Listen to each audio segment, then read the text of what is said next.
Hello, everybody. Welcome to my women's basketball rantings. This is where I give my thoughts about the happenings in the women's game. If you like this type of content, please like, subscribe, and comment in the comment section below. I put episode notes down in case you want to skip to any section that interests you. If you are listening, welcome. If you are not, welcome. Let's get started. Today, I'm talking WNBA free agency moves part 2. So I kind of spoke about some of the moves that came out last week. And then, of course, there've been so many updates, crazy updates, obviously. So I was like, why not just do another round of my thoughts about the crazy movements that have been going on in the W.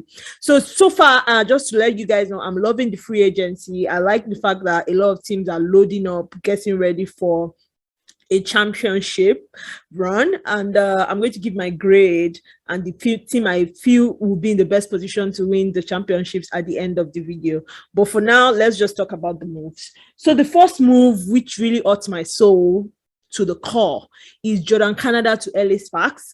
Even though I know that she was going to leave, like I said, Seattle's offense wasn't really working with her style of play.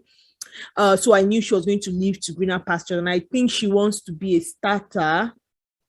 So LA Sparks might be a good move for her. I don't know how that will flow. I'd rather put her in a Atlanta or even an Indiana Fever or even a Dallas. Honestly, I think she would work really well with Arike, because Arike will be shooting all the shots. She likes shooting and she would just be facilitating. So I think she would have worked in Dallas, but I don't know how she will fit in LA Sparks. I feel bad she's leaving Seattle, but it's fine. It's a career, it's a life. I wish her the best, and I really hope she does well wherever she goes and helps LA Sparks really become something sensible. So talking LA Sparks, Katie Lou is also going to LA Sparks. I felt I didn't feel she should go. I felt she was still needed in Seattle. I didn't think she was a starter though in Seattle. So I felt she should have been a very good bench player, someone that just comes in, shoot the three, a little bit of energy, and just because of her height, she's a bit difficult to defend. But I can understand why Seattle traded her for Gabby Williams, because Gabby Williams has a better upside. Gabby Williams can practically do everything Katie Lou can do and defend. So let's not lie, Katie Lou is not the best of defenders. She's not as athletic as you would like her to be. She doesn't have the energy when it comes to defense. So Gabby Williams is a really good pick. I won't lie. I think I would have liked both of them as opposed to one of them. Just Gabby Williams. I feel Katie Lou would have been a really good rotation bench player, but at that level and for the skills that she has, I don't think she would want to be a bench player, because I feel she can easily start in LA, which is probably the lure for what she wanted. I feel Gabby Williams is good. Is a good pick, and I'll talk some more about it later. Then we got Erica Wheeler moving to Atlanta. I really don't care. Honestly, I'm not a fan of Erica Wheeler. I don't understand her play. I really don't get much about her. I think she's a very good player. She's a good guard. But that's about it. She's not someone that is just suddenly going to turn your team into a contender. She's just one of those players that just plays, really. Not really. I don't really care about her. I don't think Atlanta will be better or worse for Erica Wheeler going into Atlanta, especially since you are trading her for Chennedy Carter, which brings me to Chennedy Carter. What the fuck is wrong with Atlanta? Why would you trade Chennedy Carter? I know they have locker room trouble, but come on, that lady is a fantastic player. She knows how to elevate a team. Like, your team would definitely be better off with her than with Erica Wheeler. I don't know what they're planning on doing, but I really think it was a bad idea trading Chennedy Carter for Erica Wheeler. But I'm glad that she's in LA, because I feel LA will definitely play her better. They will use her better. She will definitely be in the rotation a little bit more. They can definitely build their offense around her that in LA. So I'm up for her, honestly. Atlanta, I have no idea what you're doing, but whatever. Chennedy Carter, be happy that you got away from that sinking ship.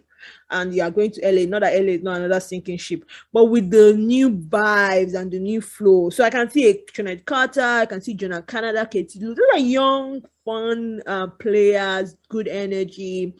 And Jonah Canada can bring a championship experience. She's a veteran now. She can just and she and Chennedy Carter might just work well. But now the question is, who starts? Would Chennedy Carter start? Would Jonah Canada start? Honestly, I don't know. Would Canada be moved to a 3 or even a 2? I don't know, honestly. But it's a young team. I don't think they have any hopes of winning a championship. But it's a young team. I like to see how it goes out. It's interesting. Let's say that it's interesting. LA is now interesting. They were interesting before. They are now interesting. So let's leave it like that. Liz Cambage to LA, it's still a question mark, but I think that's going to happen. I like it. I feel the team is now officially too young for her, because when you're looking at Chennedy Carter, you're looking at Jonah Canada, those are young people. So can just come in and just using her vibe. I hope she has a good vibe. She'll be a very good mentor for this young player. You know, she'll show them around, you know, just show them the vibes. I feel if she just calms down and just decides that, you know, let me take this as a very good opportunity to be there for these young people. It's LA, it's fun. There's Tia Cooper there. There's a lot of young, there's Cheney, there's Nika Ogumike. LA is fun. So I hope Cambage just does not use her vibes to spoil the team. But if she can just have an open mind, have a good vibes, I think LA can just be fun to watch this year. So moving on to 2 signings that I feel are immersed, and they have immersed consequences on the WNBA this season. Julia Allemand going to Chicago and Emma Meesseman going to Chicago. I feel Chicago has loaded up. Emma Meesseman is no joke. She's not a joke. I saw with the Belgium and United States, they played yesterday. She was killing it, even though, of course, they lost. But then it's US, they were going to lose, obviously. But she had no fear. She was going to the basket. I was like, it's been a while since I watched Emma Meesseman play. And yeah, I'm impressed. She's good. She might just, I mean, in Chicago, she might just be what they need. So we are looking at Julia Allemand. I now realize why a lot of people don't want Julia Allemand on their team. She's a very good point guard. She's a fantastic passer. She knows what to do. She's very calm. She knows how to read offenses, but she can't shoot the 3. I just realized Julia Allemand can't shoot the 3, because I really wanted her for Seattle. When I realized that she can't shoot the 3, she's like Jonah Canada, but better. So yeah, she can go to Chicago. But that does make Chicago even better, because she's a really, really good passer.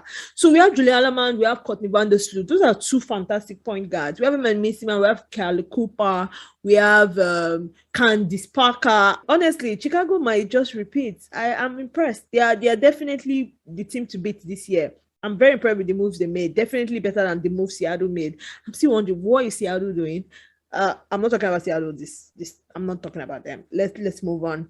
Then we go to the master move, the crazy move, the dominoes fell, I don't even know, the LeBron kind of sign. You know, when LeBron went to Miami, you know, that kind of sign, when everybody else waiting out, where will she go? Where will she go? Because, you know, wherever she goes, she instantly puts that team on the brink. Of course, she's not going to go to Atlanta and make any difference. But like, if she goes to a championship contender, she's going to push that team to the edge. So it was like, will she go to Seattle? Will she go to Chicago? Will she go to Vegas? Like, anywhere she goes, I'm talking to Tina Charles in case you didn't know what I was talking about. Like, where will she go? Will she go to Phoenix? And then she broke my heart to a million pieces. And she went to Phoenix. I don't really like Phoenix. I like Phoenix, but I really don't like them. I don't like them because they're like Seattle's rivals, and you know, it's always a very touchy subject. I don't want them to get their first championship because they'll be like toe-to-toe with Seattle. But then I want Tina Charles to get a 4th championship. You know, now I was like, oh, Super already has 4 championships. Tina Charles doesn't have a championship. So now I'm like, I have to root for Phoenix because I want Tina Charles to get a championship, which is sad because I really wanted her in Seattle. Then I could root for her and Seattle at the same time. Well, shit happens. So Tina Charles in Phoenix. Phoenix is like a crazy team. Like, they are now like a super team in coach, because they have like 2 WNBA first team. They have first team Brittany Griner. They have Brittany Griner. I repeat, because you have to say it twice. Brittany Griner, Diana Taurasi, which when she's healthy, she can play well. She's fantastic. I mean, she's Diana Taurasi for a reason. Then they have Skylar Diggins, who can play really well when she wants to play really well. I still don't think she should be a point guard. Then we have Tina Charles. So that's a force. The starting lineup is loaded. Then you put Diamond Deshields just to make things happen and just give the energy. You know, I told Diamond Deshields can definitely be the right player on a championship team. She just comes in, does what she needs to do, and that's it. So there are 5 really good starters.